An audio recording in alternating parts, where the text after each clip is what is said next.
नमस्ते। आज हम बात करने वाले हैं मन पर काबू पाने के 5 जबरदस्त तरीकों के बारे में। कभी ऐसा लगता है ना कि हमारी सबसे बड़ी जंग किसी और से नहीं बल्कि अपने ही ख्यालों से है। तो चलिए आज इस अंदरूनी लड़ाई को जीतने का रास्ता ढूंढते हैं। तो सबसे पहले ना एक सवाल खुद से पूछिए, क्या मन हमारा गुलाम है या हम मन के गुलाम बन गए हैं? यकीन मानिए, इस एक सवाल का जवाब वहीं से असली बदलाव शुरू होता है।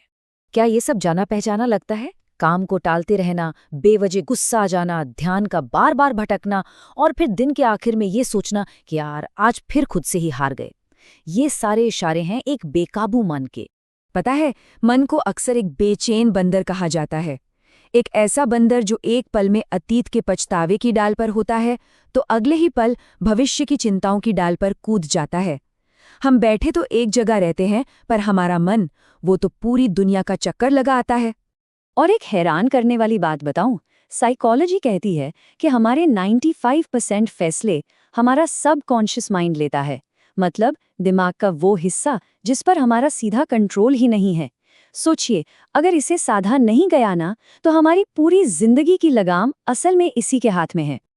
तो अब सवाल ये है कि क्या करें? वक्त आ गया है इस मन को समझने का और इसकी लगाम अपने हाथों में लेने का। तो चलिए जानते हैं वो 5 दमदार तरीके जो सिर्फ हमारे सोचने का ढंग ही नहीं बल्कि हमारी पूरी जिंदगी की दिशा बदल सकते हैं। तो सबसे पहला और सबसे जरूरी तरीका है पॉजिटिव सेल्फ डायलॉग, यानी खुद से अच्छी बातें करना। सोच कर देखिए, हम दिन भर में सबसे ज्यादा किससे बात करते हैं? किसी और से नहीं, खुद से। और ये बात कोई नई नहीं है। गौतम बुद्ध ने सदियों पहले कहा था, मन ही सब कुछ है, जो हम सोचते हैं वही बन जाते हैं। और मजे की बात यह है कि ये सिर्फ कोई आध्यात्मिक ज्ञान नहीं है, आज की मॉडर्न साइकोलॉजी भी इसी बात पर मुहर लगाती है। अब जरा इस सोच के फर्क को देखिए। एक तरफ ख्याल आता है, मैं तो पक्का फेल हो जाऊंगा। ये सोच हमें पहले ही हरवा देती है। वहीं दूसरी तरफ अगर हम सोचें, ये एक चैलेंज है और मैं इससे कुछ सीख सकता हूं, तो देखिए, दिमाग का पूरा नजरिया ही बदल जाता है। वो प्रॉब्लम नहीं, सोल्यूशन ढूंढने लगता है। तो इसे जिंदगी में लाएं कैसे? बहुत आसान है। हर सुबह की शुरुआत एक पॉजिटिव लाइन से करें। हर मुश्किल को एक मौके की तरह देखें। और हाँ, अगर कोई गलती हो भी जाए ना तो खुद को कोसने की जगह ये बोलें, गलतियां होती हैं पर वो मेरी पहचान नहीं है। ये छोटी छोटी बातें ही अंदर की जंग जिताती हैं। अब आते हैं दूसरे तरीके पर, लक्ष्य और समय का अनुशासन। देखिए, मन एक नाविक की तरह है। अगर उसे पता ही नहीं कि किस बंदरगाह पर जाना है तो वो तो भटकेगा ही ना। साफ साफ लक्ष्य मन को एक मंजिल देते हैं, एक दिशा देते हैं। हमारे दिमाग में ना एक कमाल का फिल्टर लगा होता है। इसे कहते हैं रेटिकुलर एक्टिवेटिंग सिस्टम या RAS। जब हम इसे कोई लक्ष्य देते हैं तो ये दुनिया में उसी से जुड़ी चीजों को हाईलाइट करने लगता है। ये कोई जादू नहीं है, बस हमारा दिमाग उस चीज पर फोकस हो जाता है जो हमारे लिए जरूरी है। तो लक्ष्य बनाएं कैसे? इसे 3 हिस्सों में तोड़ लीजिए। पहला, एक बड़ा सपना यानी लॉन्ग टर्म विजन। दूसरा, उसे पाने के लिए बीच के पड़ाव यानी मिड टर्म माइलस्टोन्स। और तीसरा, उन पड़ावों तक पहुंचने के लिए रोज के छोटे छोटे काम। इससे क्या होता है? मन पर बोझ नहीं पड़ता और हर छोटे कदम पर जीत का एहसास होता है। और जहां लक्ष्य है वहां समय का मैनेजमेंट तो आएगा ही। हमारे ग्रंथों में बिल्कुल सही कहा गया है, कालो ही परम बलम, यानी समय ही सबसे बड़ी ताकत है। जिसने इस ताकत को साधना सीख लिया उसके लिए फिर कुछ भी नामुमकिन नहीं रहता। और ये सिर्फ कहने की बात नहीं है। एक स्टडी बताती है कि जो लोग अपने काम को सही टाइम फ्रेम में बांट लेते हैं ना, उनका सेल्फ कंट्रोल और डिसीजन लेने की पावर 35% तक बढ़ जाती है। मतलब साफ है, टाइम मैनेजमेंट सीधे सीधे हमारे मेंटल बैलेंस को मजबूत करता है। अब बात करते हैं तीसरे तरीके की, जो मन को ठहराव और सुकून देगा, ध्यान यानी मेडिटेशन की शक्ति। ये वो दरवाजा है जो हमारे अंदर की दुनिया के लिए खुलता है, जहां हम खुद से मिल सकते हैं। और पता है सबसे अच्छी बात क्या है? इसके लिए घंटों पहाड़ों पर बैठने की जरूरत नहीं है।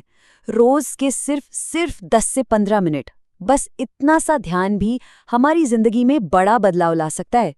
इसे एक ऑप्शन की तरह नहीं बल्कि मेंटल हाइजीन की तरह देखिए। जैसे रोज नहाना जरूरी है, साइंस भी अब इस पर अपनी मोहर लगा चुकी है। रेगुलर मेडिटेशन से हमारे दिमाग का जो फियर सेंटर होता है ना, जिसे एमिगडाला कहते हैं, वो छोटा होने लगता है। इसका सीधा मतलब है कम गुस्सा, कम चिंता और ज्यादा इमोशनल बैलेंस। बुद्ध ने इसे बहुत खूबसूरती से समझाया था। ध्यान हमें अपने विचारों का कैदी नहीं बल्कि साक्षी बनाता है। मतलब हम अपने ख्यालों को बस एक दर्शक की तरह आते जाते देखते हैं, और जिस पल ये एहसास हो जाता है कि हम अपने ख्याल नहीं बल्कि उन्हें देखने वाले हैं, बस वहीं से आज़ादी की शुरुआत होती है। अच्छा, अब आते हैं चौथे तरीके पर, जो मन और शरीर के गहरे कनेक्शन को बताता है, फिजिकल एक्सरसाइज। एक बात गांठ बांध लीजिए, अगर मन को साधना है तो शरीर को नजरअंदाज करके काम नहीं चलेगा। होता क्या है कि जब हम एक्सरसाइज करते हैं तो हमारा दिमाग एंडोर्फिन नाम का एक केमिकल रिलीज करता है। इसे फील गुड हार्मोन भी कहते हैं। ये नेचुरल स्ट्रेस बस्टर है। ये तनाव घटाता है, मूड अच्छा करता है और मन को शांत करता है। और ये बात भी हमारा प्राचीन ज्ञान हजारों साल से कहता आ रहा है, शरीर माध्यम खलु धर्म साधनम। मतलब कोई भी बड़ा काम करने के लिए ये शरीर ही हमारा पहला औजार है। जब शरीर फिट होगा तभी तो मन भी हिट होगा। और अब हम पहुंच गए हैं पांचवें और सबसे आखिरी लेकिन सबसे जरूरी पड़ाव पर। देखिए, मन पर काबू पाना कोई एक दिन की रेस नहीं है, ये तो एक सफर है, एक ऐसी जंग जो हमें हर रोज लड़नी पड़ती है। तो मन पर मास्टरी की 5 चाबियां कौन से हैं? चलिए जल्दी से दोहराते हैं। खुद से अच्छी बातें करना, लक्ष्य और समय का अनुशासन, ध्यान की शक्ति, मन और शरीर का कनेक्शन, और इन सबसे ऊपर लगातार प्रैक्टिस। जिस दिन इन तरीकों को अपनाना शुरू कर दिया ना, आप खुद देखेंगे कि जिंदगी में कितना सुकून, कितनी क्लैरिटी और कितनी एनर्जी आ गई है।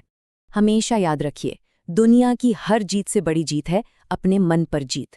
तो सवाल ये नहीं है कि ये कैसे होगा, सवाल ये है कि आपका ये सफर कब शुरू हो रहा है।